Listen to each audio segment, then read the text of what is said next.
What's going on, you guys? My name is Andy, and today we're going to be talking about depth of field preview. What is that? Why do they have it? And what this button is. Before I jump straight into the video, if you guys are new to this channel, make sure you hit that subscribe button because in here we talk about photography, videography, how-to, and camera reviews. So make sure you hit that subscribe button. If you guys don't know what this button is, this is the depth of field preview button.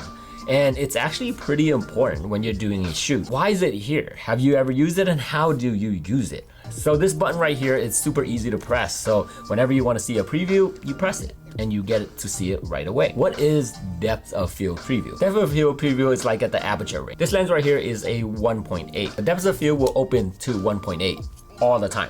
Canon cameras does this since their DSLR days. So every time you look through the viewfinder or your monitor, it's always at f1.8. It doesn't matter if you change it to f4, f22, whatever. The screen will always show f1.8. When you take a picture and then look at that picture, then you get to really see what your depth of field is.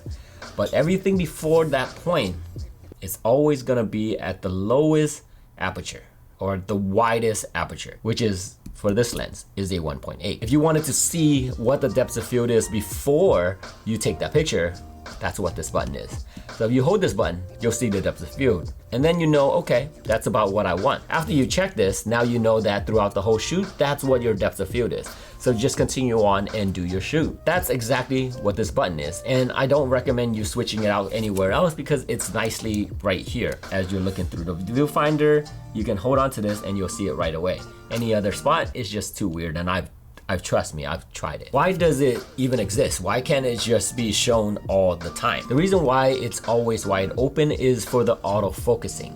The camera autofocus best when the aperture is wide open. So Canon has its amazing autofocus because this aperture is always wide open. As soon as you press the shutter, that's when it closes to whatever aperture you set it to. You might ask, can you turn it off? The answer is no. Sorry, you can't turn it off because it's always stuck like that. It's how Canon uses its autofocus. That's why Canon has such amazing autofocus. It's because the aperture is always wide open. They did this back in the DSLR days because it's a mirror, right? There's a mirror in there and you wanted to see what your depth of field is. That makes sense. But when it comes to mirrorless, why can't we just get rid of it? Why isn't it a choice to get rid of it? They didn't give that option, so we're stuck with it. That is my biggest thing that I don't like about it. If I set the aperture, I want to see what it is. I don't want to just always press this button. So if Canon can ever just do a firmware update, or maybe in their future camera that you don't have to press this no more.